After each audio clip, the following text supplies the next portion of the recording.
มนุษย์คนก็เมื่อศาสนาก็เมื่อพระเจ้าก็เมื่อกษัตริย์ก็เมื่อที่เคยเหตุโลกหน่วยกี้จะวันเฉลิมฉลองมือเกิดอย่างยิ่งใหญ่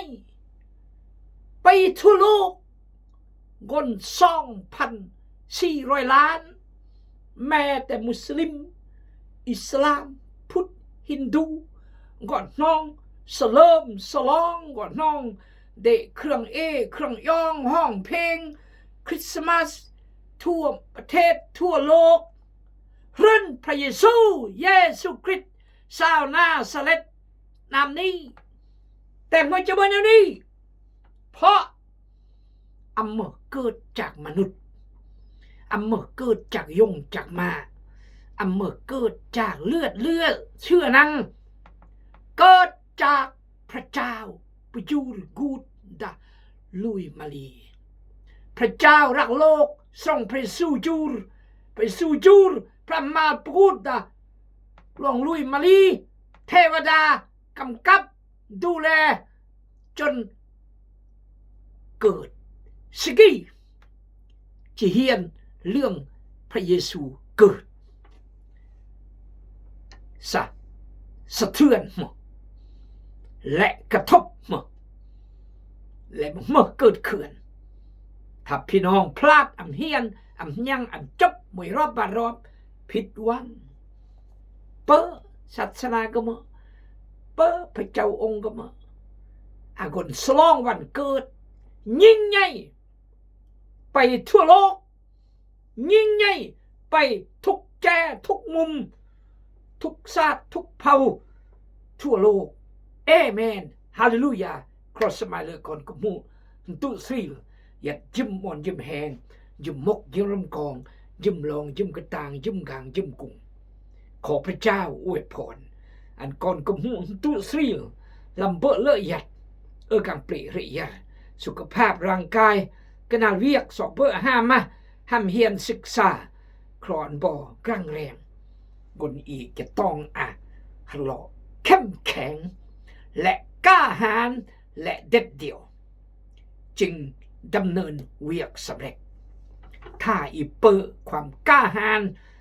เด็ดเดี่ยวเข้มแข็งอีกเปอร์แรงที่จะสู้ต่อยอดพระเจ้าเมื่อคนอีกอันอีเดแรงจะอ่างกำลังเราแกมือแรงสกมวยมือแรงกีฬาแรงความเสื่อความรักความหวังความเลิศความอดทนความจริงความสัตย์ซื่อความเห็นแก่ตัวความทอมลอยยูนความเสียสละความบริสุทธิ์แรงความจริงเล่าจริงมักจริงเบอจริงยอดจริงใกล้จริงสิจริงแต้งมากกว่าจริงแรงรอโซที่จริงแรงรอโซที่เล่าให้แต้งแรงขอพระเจ้าเมตตาอีกขอพระเจ้าทรงนำอีกสรรเสริญพระเจ้าฮาเลลูยาขอบใจบอกกดแชร์กดไลค์และคอมเมนต์ขอบใจที่บอกติดตามรายการชีวิตกีน้องเอาวังเด็กก่อนกับมูอี38 ปีแล้วจะรอด40 ปีอีก2 ปีจะอาการเฉลิมฉลองอย่างยิ่งใหญ่ตามความสามารถที่คือพี่น้องขอพระเจ้าอวยพรเอเมนฮาเลลูยาสรรเสริญพระเจ้าต่อยอ่านหนังสือลูกาบท2 ข้อ 8คงเขตกันนี้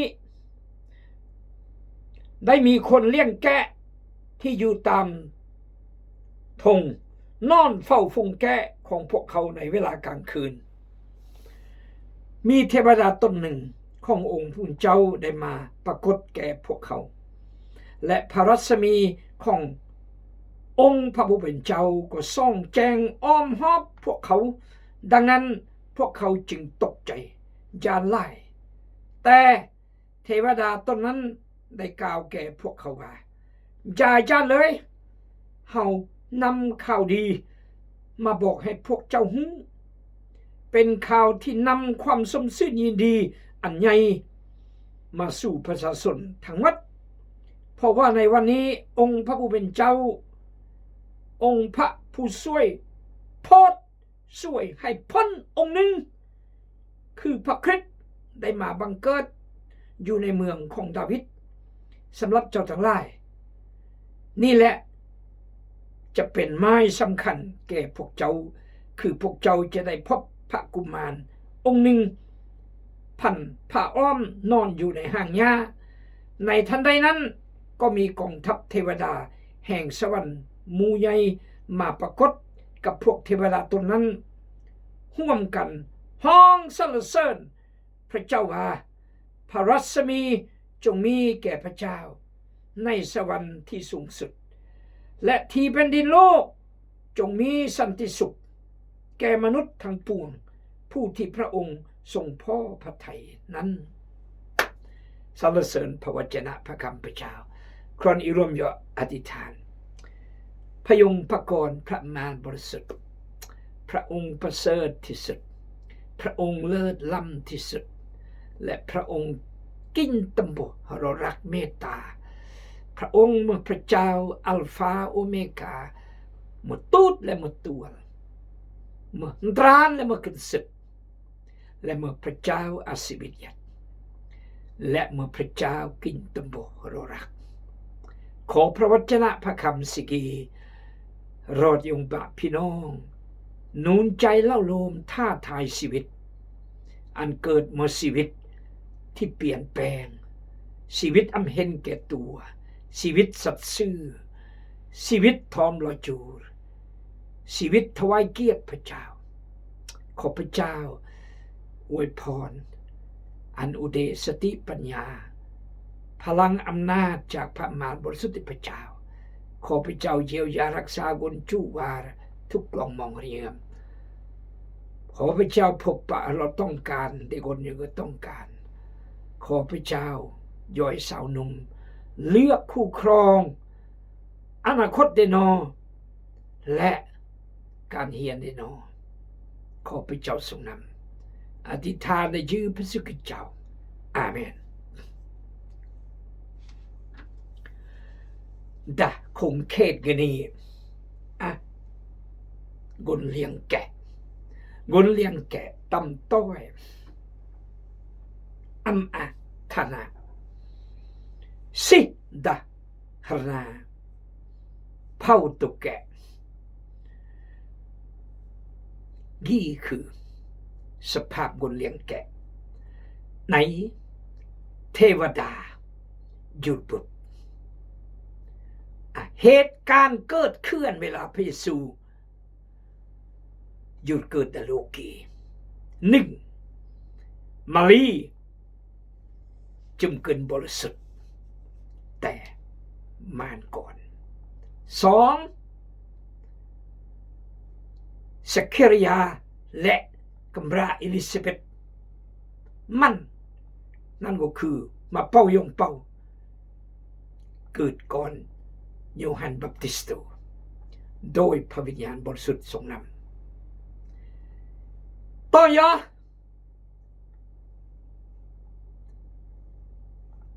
โหราจารย์3 คน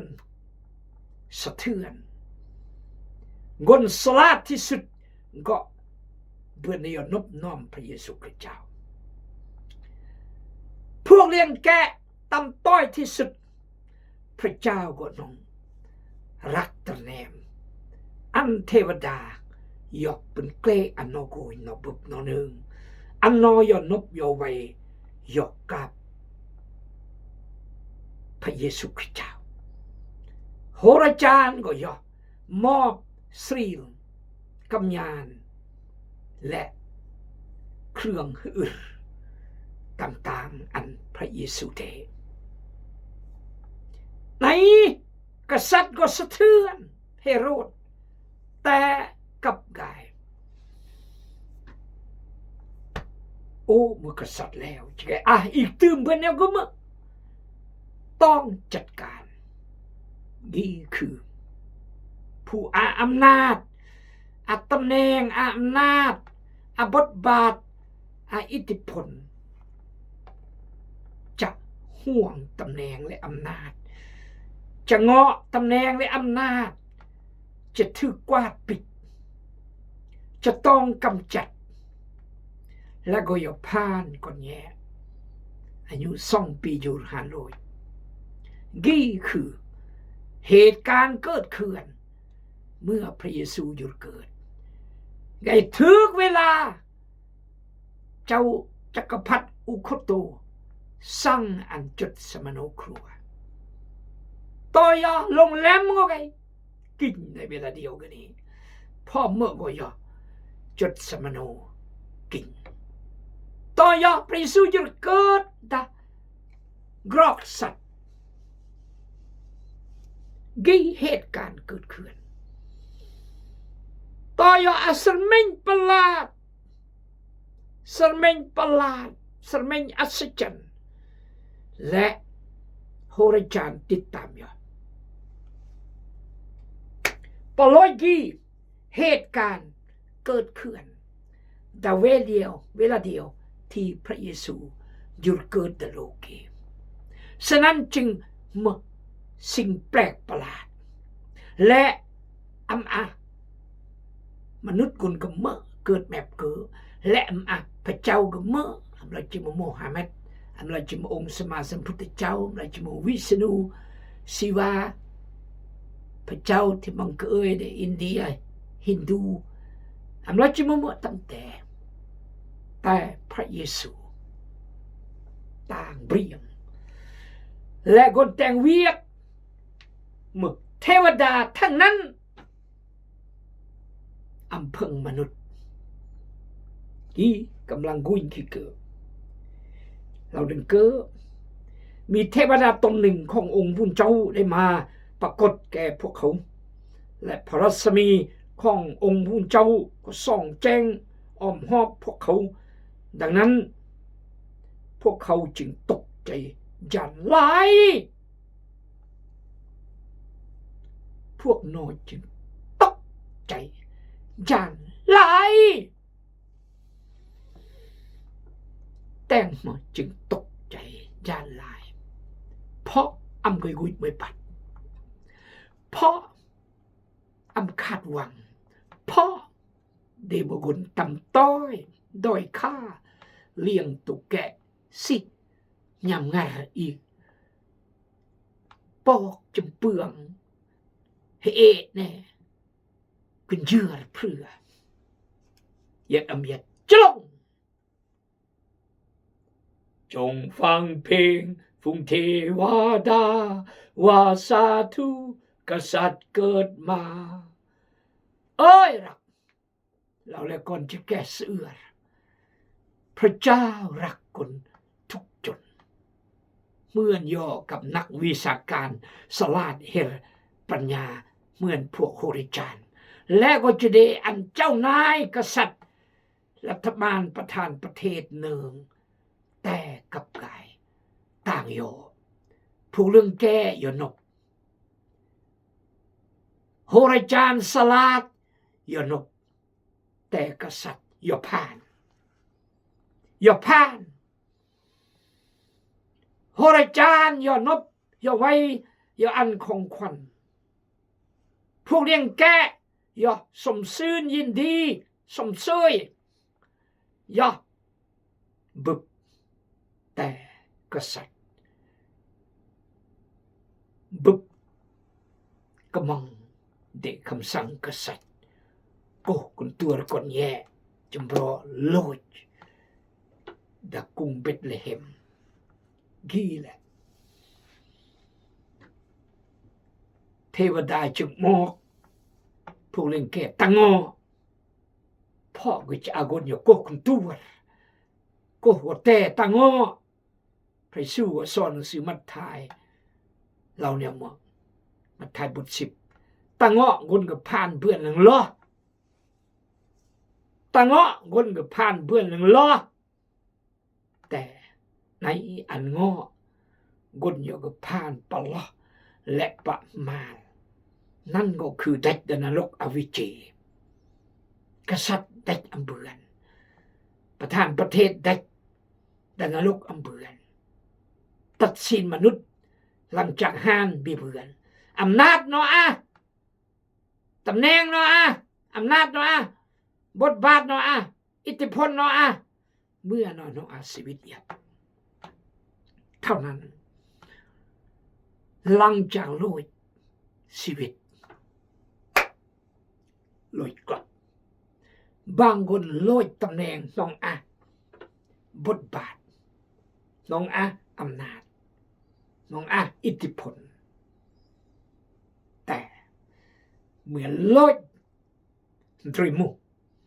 เราก็มูเดบิโตริเนียมโลย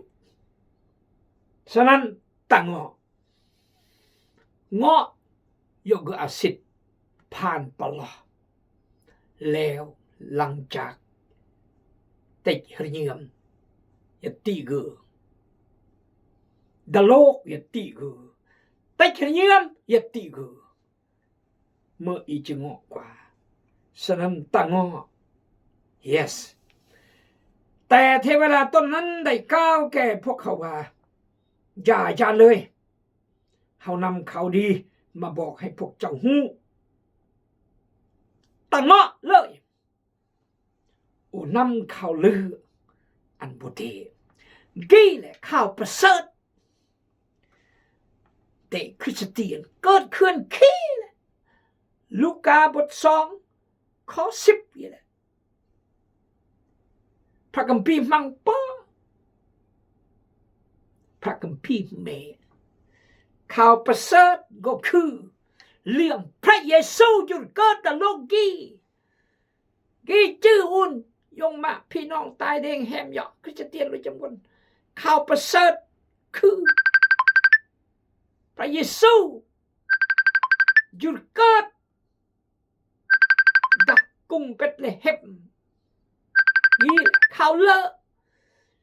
อำนกถึงเลขถึงเบอร์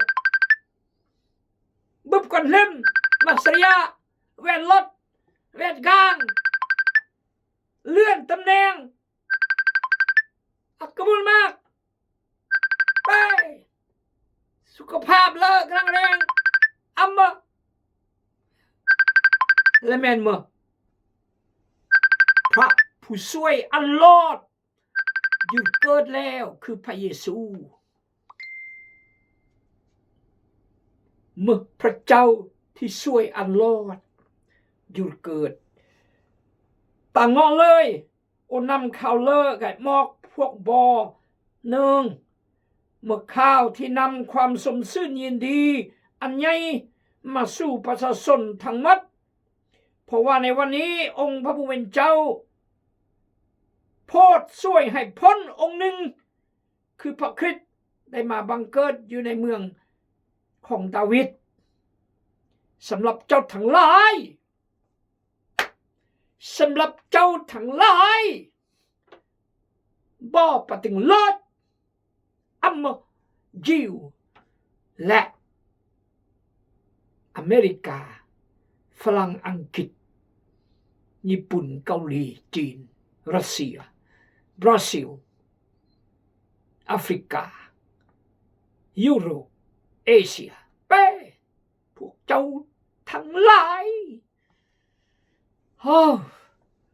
yes นิ่งข่าวลือความหมายข่าวลือคือพระเยซูหยุดเกิดข่าวลือที่3คือนำความรอดพ้นโรยพ้นมาพ้นนรกพ้นการตัดสินพ้นอย่ามาอย่าสรแนวซัวหายดูแนว yes อีวิ่งข้าวห่วยทรายอากุนปิ้งตำรวจลอยถูเนี่ยห่านกับมอนเลยเฮ้ยหลักเด็กเครื่องเต็มยศเลยห่านกับมอนบังประกาศถ้าเมื่อจับเบื้อนหรือว่ามอกเบาะแสชิเปิดเมลานมา จีเบือน10,000 ล้านบาท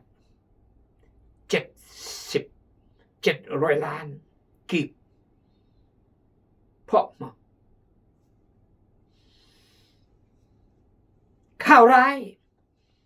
เนี่ยจิกล้าปัญหาพวกเกมนี่แหละพี่น้องอำเนิงสัพยสู้ยุดเกินอจุดประสงค์มา